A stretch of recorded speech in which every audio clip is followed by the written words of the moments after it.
Hello and welcome viewers to a special episode of Frankly Speaking. And joining me tonight is Lieutenant Governor of Jammu and Kashmir, Mr. Manoj Sinha. नमस्कार मनोज सिन्हा जी और frankly speaking पर मुझसे बात करने के लिए आपका बहुत बहुत धन्यवाद। मनोज सिन्हा जी, इस वक्त जब हम आपसे बात कर रहे हैं, कश्मीर के और कई लोगों के आंसू थम नहीं रहे हैं। पिछले कुछ दिनों में क्षति हुई है और ये क्षति कश्मीरी पंडित्स, कश्मीरी हिंदूज की हुई है और इससे एक भय का माहौल, एक फियर का एटमॉस्फेयर बन गया है जम्मू और कश्मीर में। बहुत से सवाल उठाए जा रहे हैं, लेकिन सबसे बड़ा सवाल सिक्योरिटी को लेकर है। मनोज सिन्हा जी, मैं आपसे पूछना चाहती हूं, क्या सिक्योरिटी की जो असेसमेंट है उसमें कुछ अलग आपने देखा है?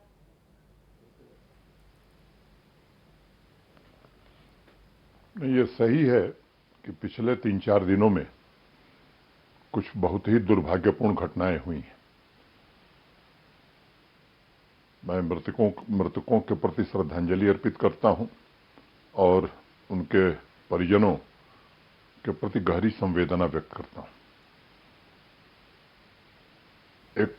मैं कहूं कि एक नया ट्रेंड शुरू हुआ है, इनोसेंट और टारगेटेड किलिंग। और मुझे लगता है कि जो तत्व इसमें लिप्त हैं या संलिप्त हैं, पिछले 1.5-2 वर्षों में जिस रास्ते पर जम्मू कश्मीर चल रहा था, शांति के, विकास के, समृद्धि के, वो उन्हें रास नहीं आ रहा है। और इसके कारण इसको डिसरप्ट करने की ये साजिश है। कुछ यहां भी हैं, कुछ इनके आका उस पार भी बैठे हैं। और मैं कहना चाहता हूं कि जिन लोगों के ने परिजन खोया है और जिनके आंसू बहे हैं, जिनके परिजनों के, उसकी भारी कीमत इन लोगों को चुकानी पड़ेगी।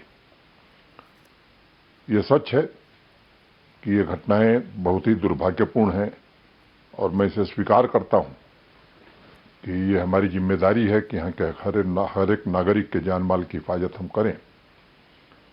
थोड़ा ट्रेंड में एक बदलाव किया है और साफ टारगेट चूज करना और उन्हें एलिमिनेट करना। कुछ नए प्रकार के लोग इस काम को कर रहे हैं। फोर्सेस के साथ, पुलिस के साथ, इंटेलिजेंस एजेंसीज के साथ एक व्यापक चर्चा करके रणनीति हम सब ने बनाई है। और मैं कहना चाहता हूं कि कोई बख्शा नहीं जाएगा और जहां भी होंगे खोज के लाया जाएगा। और कानून के हवाले नहीं, बल्कि पूरी जवाबदेही से उनके खिलाफ कठोर कार्रवाई की जाएगी। मनोज सिन्हा जी, आपने कहा सॉफ्ट टारगेट्स ढूंढने की एक नई कवायद है। मैं पूछना चाहती हूं कि कल जो हुआ, एक स्कूल के अंदर घुसकर और जिस तरह से आईडीज देखे गए, मुसलमानों को अलग किया गया और एक तरफ हिंदुओं, सिखों को अलग किया गया, सतिंदर कौर और दीपक चांद को आइडेंटिफाई किया गया और उसके बाद उन्हें गोली मारी गई। मैं जानना चाहती हूँ, क्या सिक्योरिटी एजेंसीज और आपकी जितनी वहाँ पुलिस फोर्स है या आर्मी के पर्सनल है, ये एक टारगेटेड एफर्ट जो है हिंदूज को टारगेट करने का, जिसके रिस्पांस में आज एक बड़ा जुलूस भी निकला, प्रोटेस्ट भी हुआ, सिखों ने जवाबदेही कही है और बहुत लोग ये कह रहे हैं कि ये 1990 का दशक फिर नजर आ रहा है। मैं आपसे पूछना चाहती हूं, असेसमेंट क्या है और फाइट बैक आपने कहा, लेकिन ये फाइट बैक होगा कैसे? 2 बात मैं आपसे कहना चाहता हूं और आपके चैनल के माध्यम से अपील भी करना चाहता हूं कि जो लोग यहाँ के माहौल को खराब करना चाहते हैं कम्युनल आधार पर, उसमें फंसने की जरूरत नहीं है। यहाँ की आवाम इसके पक्ष में नहीं है। और मुझे लगता है कि थोड़ा कहीं न कहीं मिस इन्फॉर्मेशन हुई है। जो आपने बताया कि वहां से चिन्हित करके 2 लोगों को निकाला गया, तथ्य थोड़ा उसके विपरीत है। ये सच है कि जिन 2 लोगों को मारा गया उसमें एक सिख महिला थी जिनकी उम्र 45-46 साल थी, दूसरा दीपक नाम का एक नौजवान था जो जम्मू का रहने वाला था। लेकिन ये कुछ लोग बढ़ा चढ़ा करके कह रहे हैं कि लाइन में खड़ा करके पूछा और चिन्हित करके निकाला। मैं आपको बताना चाहता हूं कि जो मुझे जानकारी है, वो जो लेडी प्रिंसिपल थी, उनकी रेकी इन लोगों ने किया था, इन सबों ने किया था। और ये दुर्भाग्यपूर्ण घटना है। ये सच है कि उन्हें ही टारगेट किया गया है, लेकिन इसको कम्युनल कलर देना मुझे लगता है उचित नहीं है। ये हमारे विरोधियों की साजिश है। जो लोग यहाँ अमन चैन नहीं चाहते हैं वो इस साजिश को चला रहे हैं। लेकिन अगर पिछले कुछ दिनों में जो सिविलियंस की किलिंग हुई उसमें आप देखें तो 20-21 मुसलमान भी मारे गए। इधर हाल की जो घटनाएं हैं जिनकी चर्चा हम सब करें, उसमें सच बात है कि स्कूल प्रिंसिपल, अब अगर उस स्कूल प्रिंसिपल के बैकग्राउंड में आप जाएंगे तो अपनी तनख्वाह का एक मेजर हिस्सा वो सामाजिक कामों में खर्च करती थी, गरीब लोगों की मदद में खर्च करती थी और बच्चों के भविष्य को बनाने के लिए शिक्षा देने का काम करती थी। ऐसे इनोसेंट महिला की हत्या करना, मैं समझता हूं कि इससे बड़ा क्रूर चेहरा और मानवता का इससे बड़ा दुश्मन कोई हो नहीं सकता है। वहीं दूसरी तरफ जो श्रीनगर शहर में घटना हुई, वो भी सच है कि ये सेलेक्टिव किलिंग है और ये हम सबके ध्यान में है। लोगों की सुरक्षा कैसे करनी है और जो लोग यहां से या बाहर से इस को चला रहे हैं उनका जवाब कैसे देना है। कुछ चीजें ऐसी हैं जो अभी टेलीविजन चैनल पर बैठ करके नहीं बताई जा सकती हैं। मुझे लगता है कि आप इस बात को जरूर समझ रही होंगी, लेकिन मैं कहना चाहता हूं कि ये 1.25 करोड़ लोगों के सुरक्षा की जिम्मेदारी हम सबकी है और वो व्यवस्था हम करेंगे। उन लोगों के कंसर्न को आप क्या कहेंगे जो कह रहे हैं कि कुछ महीनों से, चाहे वो राकेश पंडिता हों, अजय पंडिता हों, या फिर माखनलाल बिंद्रू जी हों, या सुखविंदर कौर हों, सतिंदर कौर हों, या दीपक चांद हों, टारगेटेड किलिंग है और अब जो है हिंदू अपने आप को महफूज नहीं समझते हैं कश्मीर में, ऐसी कई आवाज़ें उठ रही हैं। और फिर 1990 की जो बात हो रही है, मैं आपसे पूछना चाहती हूं कि सरकार क्या इन लोगों को आश्वासन दे सकती है कि उनकी जानें इस कदर खतरे में नहीं है जिस तरह के फियर और डर उनके मन में उतरता चला जा रहा है। मैं आपसे भी अनुरोध करूंगा कि इसको इस लाइन पर ले जाने की जरूरत नहीं है। पीछे की घटनाओं का जो जिक्र आपने किया है, जैसे कांस्टेबल की हत्या, उसकी जांच हो रही है, उसके बारे में कोई राय बना लेना मुझे लगता है उचित नहीं है। और जो बीजेपी नेता की हत्या हुई थी उसके तथ्य भी हम सबको सही तथ्य मालूम है। हाँ, इसलिए वो कांस्टेबल की जो मौत हुई है उसको इससे जोड़ना ये उचित नहीं है और उनके परिजनों को निश्चित रूप से उनको भी उतना ही कष्ट हुआ होगा। लेकिन ये जो हाल की घटनाएं, ये ठीक है, ये सेलेक्टिव किलिंग है, टारगेटेड किलिंग है और ये हम सबके ध्यान में है। लेकिन मैं वैली में रहने वाले, चाहे वो माइनॉरिटी के जो लोग हैं या वो कश्मीरी पंडित हों, हिंदू हों या सिख हों, और उसके अलावा भी सामान्य मुसलमान भी है, मैं सबको आश्वस्त करना चाहता हूं, खास तौर से किसी प्रशासन का प्राथमिक दायित्व मैं मानूं कि राष्ट्रीय कर्तव्य है अल्पसंख्यकों की सुरक्षा करना, और वो हम जरूर करेंगे। ऐसी व्यवस्था हम जरूर बनाएंगे। जो भी हमारे सिस्टम में अगर कहीं भी लैप्स होगा तो उसको ठीक करेंगे और हम आश्वस्त करना चाहते हैं किसी को घबराने की जरूरत नहीं है। चीजें पूरी तरह से नियंत्रण में आ जाएंगी और जल्द आ जाएंगी। एक रोड साइड वेंडर थे, नॉन लोकल थे, वीरेंद्र पासवान जी, जो भागलपुर बिहार से हैं, जिनका लोगों के बारे में ये कहना है कि उनके पास शायद परिवार के पास पैसे भी नहीं हैं कि वो डेड बॉडी को घर ले जा सकें। इस तरह की रिपोर्ट्स आ रही हैं। एक तरफ मोहम्मद शफी लोन है, वो भी सिविलियन है। ये पहले टारगेट हुआ करता था सिक्योरिटी एजेंसीज, सोल्जर, जवान्स पर, अब ये हटकर सिविलियंस पर जो टारगेट होना शुरू हुआ है, ये क्या टेररिस्ट आतंकवादियों का चेंज इन टैक्टिक्स है, इसका सपोर्ट जो ओवर ग्राउंड वर्कर्स एक बार आइडेंटिफाई हुए थे ये हैं, या कोई नया उन्होंने एक ब्लूप्रिंट बनाया है जिसके तहत वो कहीं ना कहीं डर का माहौल पैदा करना चाहते हैं कश्मीर में? इन सब के बारे में आपकी खुद की क्या असेसमेंट है? कुछ असेसमेंट मैं जरूर बता सकता हूं, लेकिन कुछ असेसमेंट है जो शेयर नहीं किया जा सकता है। मैंने पहले ही कहा कि ये टारगेटेड किलिंग है और नैरेटिव सेट करने के लिए किया जा रहा है। और निश्चित रूप से पिछले 2 सालों में जो कुछ यहाँ हुआ है, जिस तरह की शांति आई है, जिस तरह से विकास के काम हो रहे हैं, जिस तरह से टूरिस्ट आया है पिछले कुछ महीनों में, अगर मैं आंकड़ा बताऊं तो जुलाई में 10.5 लाख लोग आए, अगस्त में 11,28,000 लोग आए और सितंबर महीने में 12.5 लाख से ज्यादा लोग आए। तो यहाँ के लोग भी ये चाहते हैं कि टूरिज्म बढ़े, शांति रहे, विकास के काम हो। लेकिन उस पार जो आका बैठे हैं इन आतंकवादियों के, उनको ये बात निश्चित रूप से उनके गले के नीचे नहीं उतर रही है और इसलिए वो इसे डिसरप्ट करने की कोशिश कर रहे हैं। इसको इसी तरह से देखना चाहिए। वीरेंद्र पासवान जी की दुखद हत्या हुई है, उनके परिजनों के प्रति हमारी संवेदना है और जो कुछ चलाया जा रहा है उसमें मैं समझता हूं कि थोड़ा तथ्य से परे है। उनकी पूरी सहायता प्रशासन कर रहा है और जम्मू कश्मीर प्रशासन संवेदनशील ढंग से पासवान जी और उनके परिजनों की चिंता करेगा। मैं आपको ये बात कहना चाहता हूं आपके माध्यम से देश को, सिक्योरिटी सिचुएशन ठीक हो इसके लिए जो भी प्रयास करने वो किए गए हैं यहां भी, और मैं समझता हूं कि केंद्रीय भारत सरकार के स्तर पर भी, और मुझे लगता है कि आने वाले कुछ दिनों में देश भी परिणाम देखेगा और आप भी देखेंगे।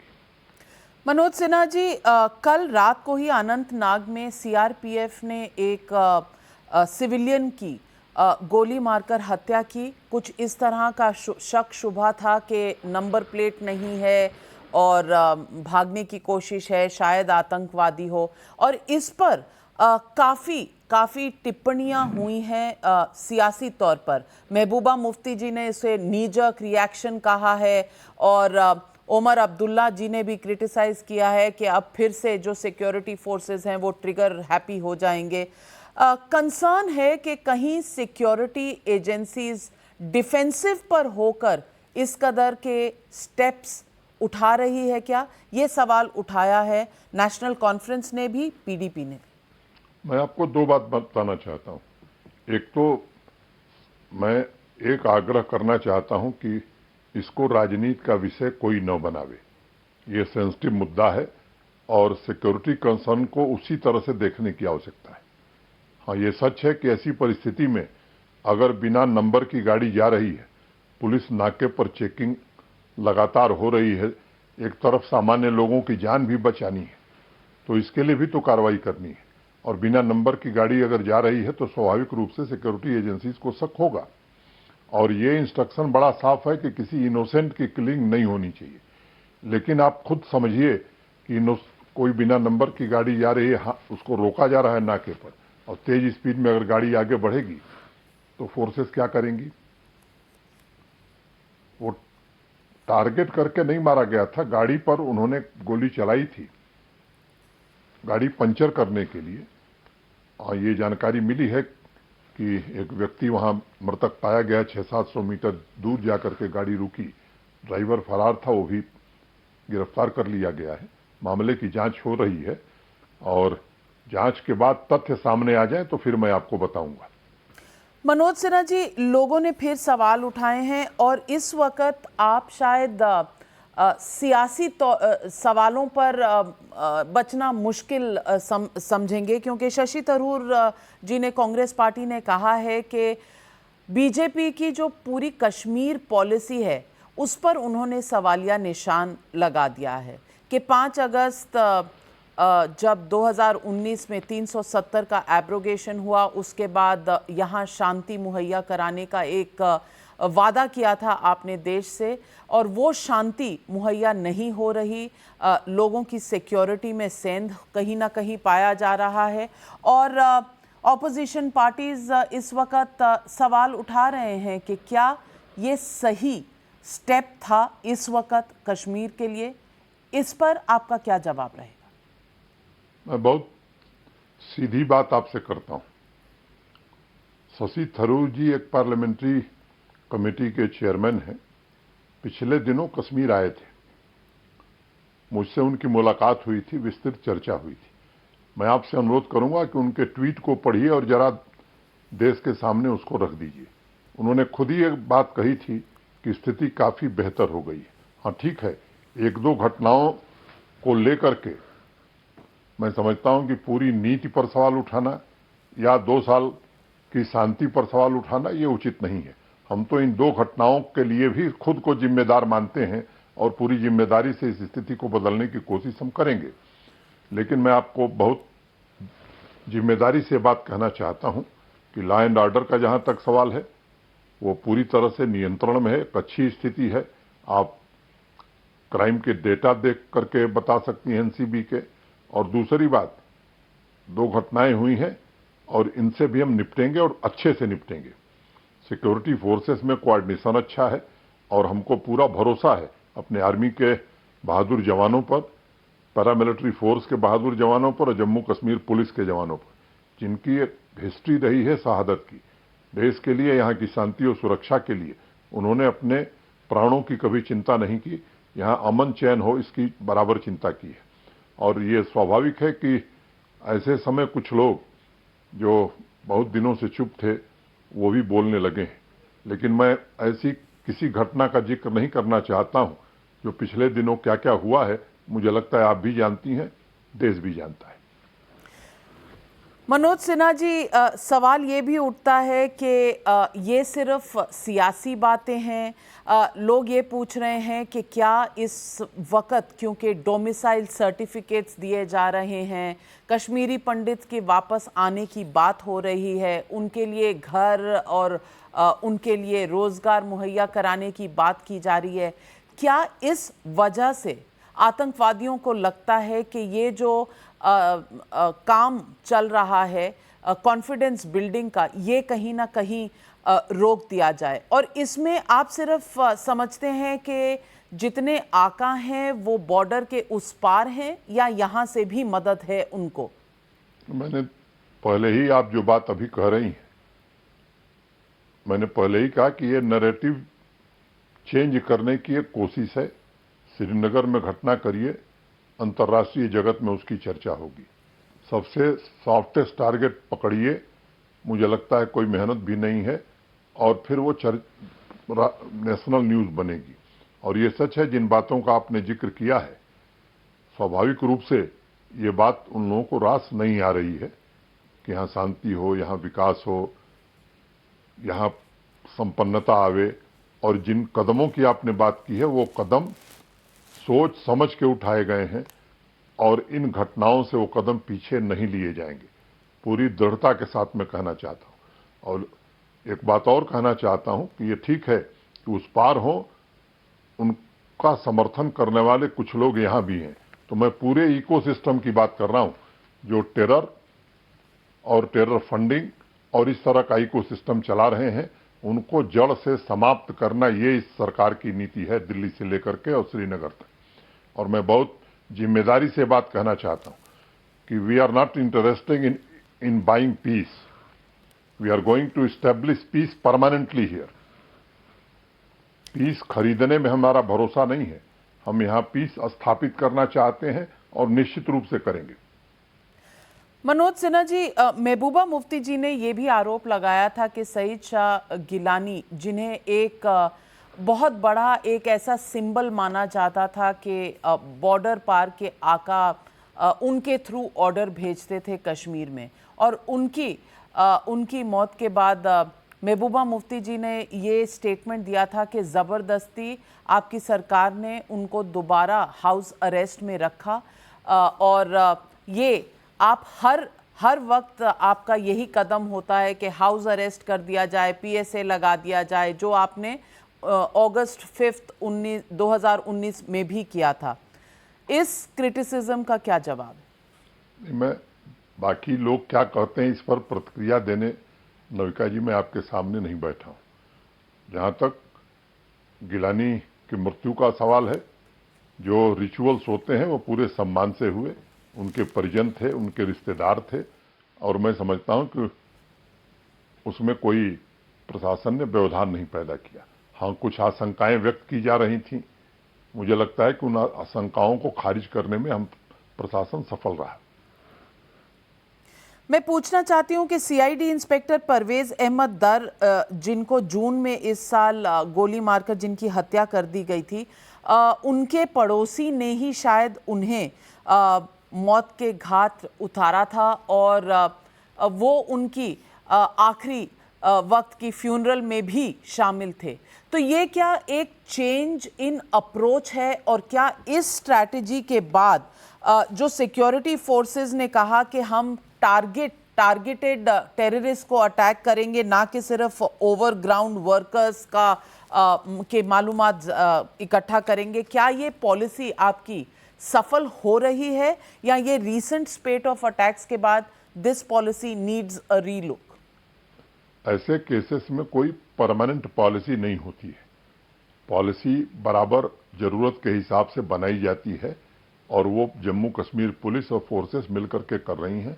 हमारी इंटेलिजेंस की एजेंसीज भी उसमें सहयोग कर रही हैं, और मुझे लगता है कि जो घटनाएं पहले हुई हैं उसकी तह तक, जड़ तक पुलिस पहुंची, कार्रवाई की, और जो कार्रवाई कानून के दायरे में थी वो सब की जा चुकी है, और कोई इसमें बचेगा नहीं जो हाल फिलहाल की घटना है उनमें भी। मनोज सिन्हा जी, अफगानिस्तान में तालिबान पावर में आई है, इसके बाद हमारे ज्योग्राफिकल रीजन अफगानिस्तान, पाकिस्तान से लेकर जो चाइना का सपोर्ट है, कश्मीर के लिए ये चैलेंज कितना बड़ा है, और क्या ये रीसेंट स्पेट ऑफ किलिंग्स जो हैं सिविलियंस की, इसका कोई तालिबान अफगानिस्तान से भी कोई रिश्ता है? मुझे लगता है कि उस चुनौती को हम सब समझते हैं, भारत सरकार भी समझती है और यहाँ का प्रशासन भी समझता है। उस दृष्टि से जो इंतजामात करने हैं वो किए जा रहे हैं। आवाम यहाँ की जरूर, मैं कहना चाहता हूँ कि खास तौर से यहाँ की महिलाएं वहाँ के बहुत सख्त खिलाफ हैं। हाँ, कुछ तत्व जो राष्ट्र विरोधी हैं, जो ऐसी हरकतों में लिप्त रहे हैं, उनके मनोबल में थोड़ी बढ़ोतरी हो सकती है, लेकिन ऐसी चुनौती हमें नहीं दिखाई पड़ रही है जिस चुनौती का सफलतापूर्वक सामना नहीं किया जा सकता है।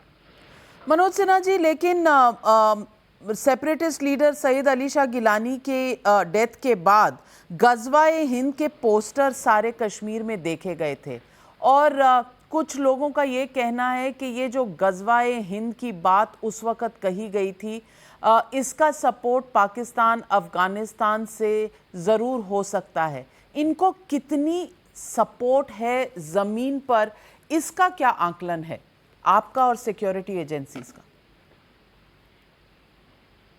नहीं, अब नविका जी मैं क्षमा चाहूँगा, अब ये सब आकलन टेलीविज़न पर बताने के लिए नहीं होता है, लेकिन आपको एक बात मैं कहना चाहता हूँ कि कश्मीर वैली के सामान्य लोग, अधिकांश लोग, मैं कहूँ कि अधिकांश लोग अमन, चैन और शांति चाहते हैं, आपसी सद्भाव चाहते हैं, भाईचारा चाहते हैं। कुछ लोग हैं जो टारगेटेड किलिंग करके ये भाईचारे को खत्म करना चाहते हैं। ये एक साजिश है, इस साजिश को हमको नाकाम करनी है, मिलजुल करके नाकाम करनी है। और मैं कश्मीर के प्रबुद्ध जनों से, बुद्धिजीवियों से भी मैं निवेदन करूंगा और नौजवानों से कि ये दायित्व आज आपके कंधों पर आया है कि आप आगे बढ़ करके ऐसी घटनाओं की निंदा करें, और एक अच्छा वातावरण जो पिछले समय में बना है, इस वातावरण को आगे भी बनाने में मदद करें। प्रशासन पूरी मुस्तैदी से इसका सामना करने के लिए तैयार है।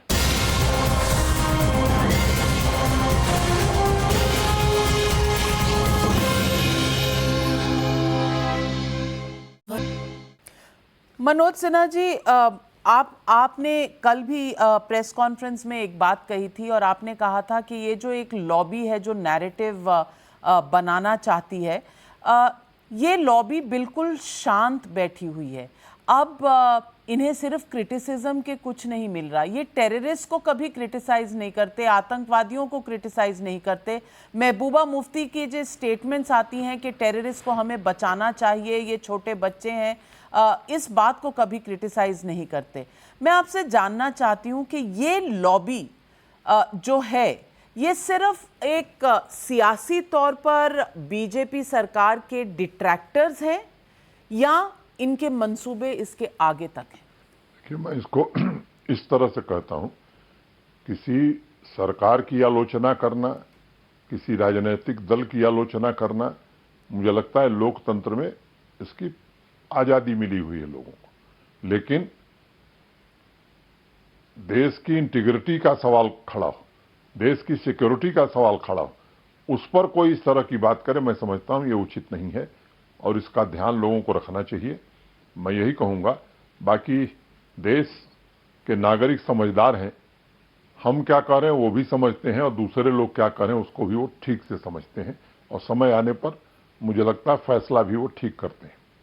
मनोज सिन्हा जी, आज बीजेपी के नेता और मंत्री भी हैं उत्तर प्रदेश की सरकार में, सिद्धार्थनाथ सिंह जी ने ट्वीट किया है और आजकल पॉलिटिकल टूरिज्म की बात चल रही है, कॉन्टेक्स्ट है लखीमपुर खीरी का। तो मैं पूछना चाहती हूँ, उन्होंने सवाल पूछा है कि क्या अब भैया और दीदी यानी कि राहुल गांधी और प्रियंका गांधी वाड्रा कश्मीर भी जाएंगे? कहीं ना कहीं हम कश्मीर के सीने पर जो ये दाग लगे हैं या इनको कहिए कि ये जो घाव लगे हैं, इनका मखौल उड़ाना ना हुआ? कि मैं इस पर कोई प्रतिक्रिया नहीं दूंगा। मैं एक बात जरूर कहूंगा, मैंने जो टूरिस्ट इन्फ्लक्स जिस तरह से बढ़ा है, मैंने उसकी संख्या आपको बताई। उसमें एक बात जोड़ना चाहूंगा, 19 पार्लियामेंट्री कमेटी यहां आकर के गई है। 70 से ज्यादा भारत सरकार के मंत्री अभी जम्मू कश्मीर का दौरा करके गए हैं, अभी भी लोग आ रहे हैं। और मुझे लगता है कि चाहे वो बिजनेस जाइंट्स हों, बड़ी कंपनियां हों, उनकी जनरल बॉडी की मीटिंग यहां हो रही है।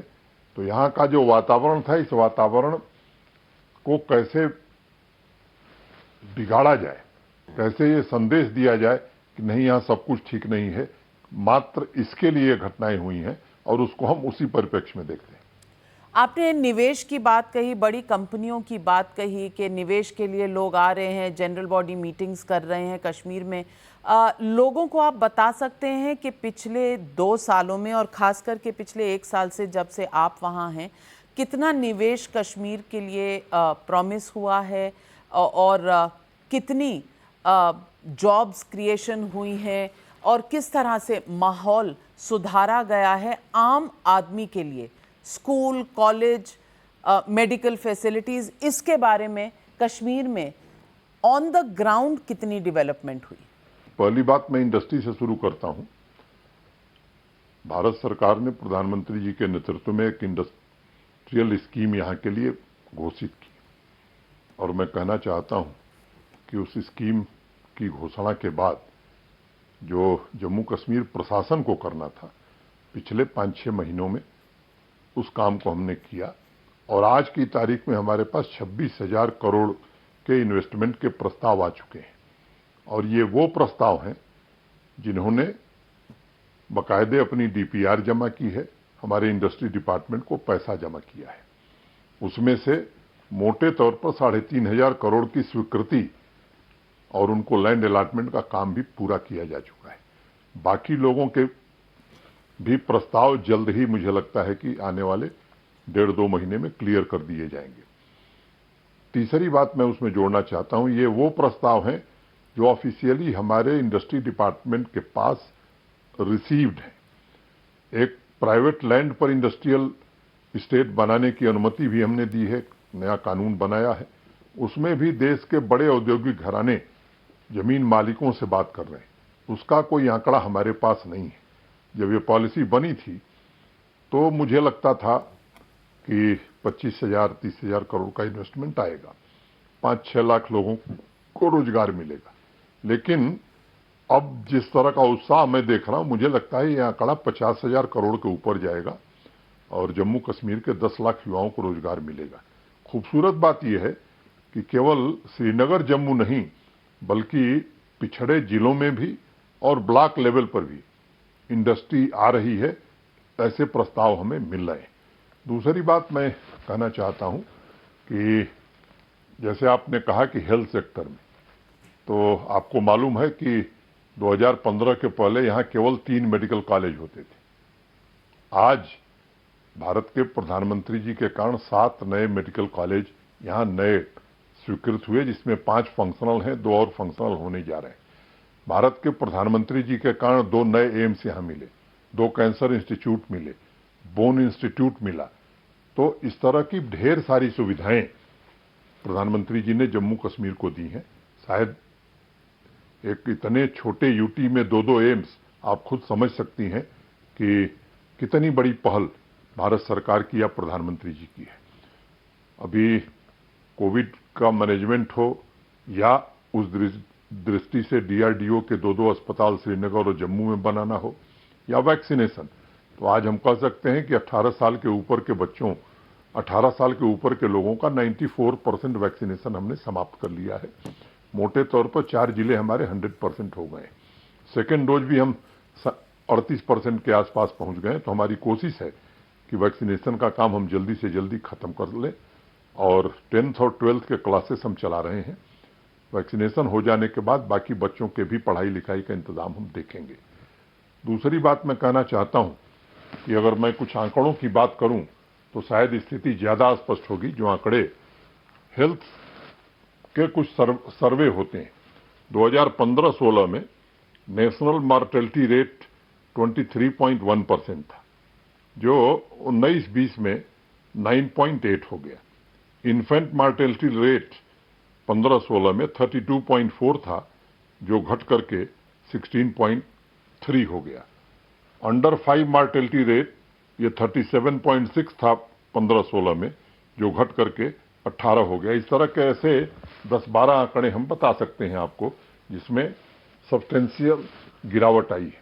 नीति आयोग ने जो अभी एसडीजी की लिस्ट जारी की है, उसमें भी जम्मू कश्मीर को परफॉर्मर स्टेट के नाते जाना है।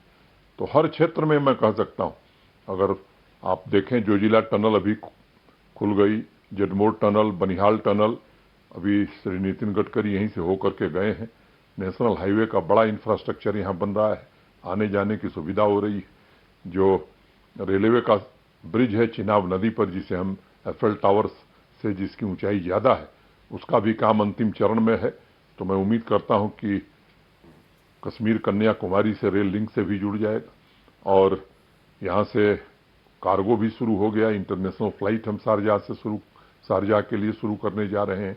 पहले की तुलना में फ्लाइट्स की संख्या श्रीनगर से काफी ज्यादा बढ़ गई है। जम्मू में कुछ कांस्टेंट था, वहां भी संख्या बढ़ने लगी है। नए टर्मिनल हम श्रीनगर और जम्मू दोनों जगह बना रहे हैं। तो मैं अगर बताऊं आपको तो मेरे पास, मुझे लगता है कि 3-4 घंटे का समय चाहिए, जो काम पिछले 2 सालों में भारत सरकार के कारण और यहाँ के जम्मू कश्मीर प्रशासन के कारण हुआ है।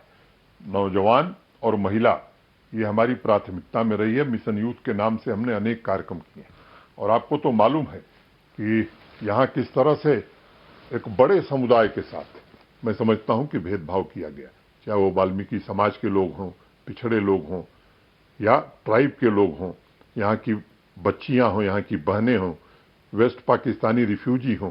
एक बड़ा भारी समूह है जो मैं समझता हूं कि अन्याय झेलता रहा है। ऐसे लोगों के साथ सामाजिक न्याय भी हो रहा है। फॉरेस्ट राइट एक्ट के तहत अब जो हमारे एसटी शेड्यूल ट्राइब भाई हैं, चाहे गुजर हों, बकरवाल हों, सिप्पी हों, गद्दी हों, इनको इंडिविजुअल और कम्युनिटी राइट्स दिए जा रहे हैं। उनके विद्यालयों को अच्छा बनाया जा रहा है। एकलव्य विद्यालय हम बना रहे हैं। स्कॉलरशिप 42,000 लोगों को नई दी गई है। इतनी खुशहाली है मनोज सिन्हा जी, तो लोगों का ये भी पूछना है कि डेमोक्रेटिक प्रोसेस ऑफ इलेक्शंस कब लगेगा, क्योंकि डीलिमिटेशन की जो एक्सरसाइज थी वो इस वक्त फिर से रुकी हुई है, क्योंकि कुछ रिकंसिलिएशन ऑफ डिस्ट्रिक्ट बाउंड्रीज वगैरह पे चर्चा और रिकंसिलिएशन चल रहा है। तो डेमोक्रेटिक प्रोसेस कब होगा, स्टेटहुड का प्रोसेस कब होगा, ये अगला सवाल होता है सवाल पूछने वालों का। इस पर आप क्या कहेंगे? दो बात मुझे कहनी है कि डेमोक्रेटिक प्रोसेस यहाँ पहले ही शुरू किया गया था। अभी 6-7 महीना पहले यहाँ डीडीसी के चुनाव पहली बार हुए और मैं समझता हूँ कि पंचायती राज व्यवस्था भी डेमोक्रेसी का एक अहम हिस्सा है और बापू से लेकर के संविधान निर्माताओं ने इस बात को स्वीकार किया था। अब रही बात लोकसभा के चुनाव यहाँ हुई थी, अब मूल बात आती है विधानसभा चुनाव की। मैं दो बात कहना चाहता हूँ। डिलिमिटेशन कमीशन एक संवैधानिक संस्था है, चुनाव आयोग एक संवैधानिक संस्था है, हर किसी को उस पर राय नहीं देनी चाहिए। लेकिन डिलिमिटेशन कमीशन यहाँ आया था, 4 दिन में मुझे लगता है कि ढेर सारे डेलीगेशंस और रिप्रेजेंटेशंस उनसे मिले हैं। प्रशासन से भी जो आंकड़े वो मांग रहे हैं उन्हें उपलब्ध कराया जा रहा है, वो अपना काम कर रहे हैं। और जैसा प्रधानमंत्री जी ने 15 अगस्त को कहा लाल किले से कि डिलिमिटेशन की प्रक्रिया पूरी हो जाएगी तो चुनाव कराए जाएंगे। अब डिलिमिटेशन की प्रक्रिया में भी कोई दखल दे, मैं समझता हूं कि ये उचित नहीं होगा। हमारे देश की संवैधानिक संस्थाओं को अपने दायित्व का निर्वहन आता है, अच्छे तरीके से आता है और भारत के चुनाव आयोग की साख देश में नहीं पूरी दुनिया में। मैं समझता हूं कि इस बात से सभी लोग परिचित हैं। हाँ, अगर किसी को लगता है कि उसके हितों के अनुरूप नहीं हो रहा तो स्वाभाविक रूप से ऐसे लोगों को कुछ न कुछ कहना ही होगा। दूसरी बात कि कई तर्क ये दिए जाते हैं कि साहब आसाम में चुनाव अगर बिना डिलिमिटेशन के हो सकता है तो जम्मू कश्मीर में क्यों नहीं हो सकता। मैं केवल एक बात, और मुझे तकलीफ इस बात की है कि इस बात की चर्चा कम होती है। जिन लोगों ने स्टेट रीऑर्गेनाइजेशन एक्ट पढ़ा है जो देश की संसद ने पारित किया है, उसमें स्पष्ट लिखा हुआ है कि डिलिमिटेशन के बाद विधानसभा के चुनाव होंगे। एक दूसरी बात, कुल नंबर ऑफ सीट्स जो जम्मू कश्मीर असेंबली में हैं पहले जितनी थी उससे 7 बढ़ गई हैं। उनकी बाउंड्रीज कौन तय करेगा? क्या बिना डिलिमिटेशन के वो 7 विधानसभाएं चिन्हित की जा सकती हैं? मुझे लगता है कि आपको मेरा उत्तर स्पष्ट रूप से मिल गया है चुनाव को लेकर के। और जब प्रधानमंत्री जी ने कहा है और लाल किले की प्राचीर से कहा है कि डिलिमिटेशन के बाद विधानसभा के चुनाव होंगे, तो मुझे लगता है कि उतना इंतजार करना चाहिए लोगों को। दूसरी बात स्टेटहुड की, पार्लियामेंट के फ्लोर पर देश के गृहमंत्री जी ने भरोसा दिया है। प्रधानमंत्री जी ने अनेक अवसरों पर यह बात कही है। आप वरिष्ठ पत्रकार हैं, पार्लियामेंट के फ्लोर पर कही हुई बात की गंभीरता कितनी होती है, इसका मतलब कितना होता है, मुझे लगता है कि इस बात को सब लोग समझते हैं जो संसदीय प्रणाली में विश्वास रखते हैं, संसद की प्रक्रियाओं से वाकिफ हैं। और मुझे लगता है कि इसमें किसी को संदेह नहीं होना चाहिए और अप्रोप्रिएट टाइम का इंतजार करना चाहिए। मनोज सिन्हा जी, आपने हर सवाल का जवाब दिया। जाने से पहले बस एक सवाल और पूछूंगी। हाल ही की हुई घटनाओं के बाद जब लोग शोक में भी बिल्कुल भीगे हुए हैं, इस वक्त शोक संतप्त परिवारों के साथ उनकी फीलिंग्स हैं, इस वक्त आप लोगों को क्या आश्वासन दे सकते हैं कि ये जो कार्रवाई आपने कहा कि होगी और इसका जवाब दिया जाएगा, ये कितनी जल्दी हो पाएगा? मुझे खुद, मैं मर्माहत हूं, मुझे पीड़ा है और उन परिवारों के प्रति मेरी गहरी संवेदना है। इन घटनाओं के कारण जो लोग भी जम्मू कश्मीर में या देश में दुखी हैं, उनके परिजनों से लेकर के उनके शुभचिंतकों तक या भारत के सामान्य नागरिक तक, मैं उनको एक बात जिम्मेदारी से कहना चाहता हूं कि कुछ लोग एक साजिश के तहत इन घटनाओं को अंजाम दे रहे हैं। उस साजिश में फंसने की जरूरत नहीं है। भरोसा रखिए, विश्वास रखिए, कोई भी चीज करनी होगी, जिस तरह से करनी होगी, हम सब पूरी क्षमता से करेंगे और कार्रवाई होगी नहीं, कार्रवाई हो भी रही है। अब ये सब चीजें अभी बताई नहीं जा सकती हैं। कार्रवाई चल रही है, कार्रवाई आगे भी होगी। लेकिन जैसा मैंने पहले आपसे कहा कि आतंकवाद के पूरे इकोसिस्टम को जड़ से समाप्त करना, यही हमारी प्राथमिकता है और जम्मू कश्मीर के 1.25 करोड़ लोगों के जान माल की हिफाजत करना उन्हें सुरक्षित माहौल प्रदान करना, उनकी शांति, समृद्धि और सुख और उनके विकास के लिए अनवरत काम करना, यही भारत सरकार की मंशा है, यही जम्मू कश्मीर प्रशासन की मंशा है और यही भारत के प्रधानमंत्री का मैं समझता हूं कि उद्देश्य भी है। धन्यवाद। हमारे साथ जुड़ने के लिए और फ्रैंकली स्पीकिंग पर मुझसे बात करने के लिए Manoj Sinha ji, lieutenant governor of Jammu and Kashmir, thank you very much. बहुत बहुत धन्यवाद।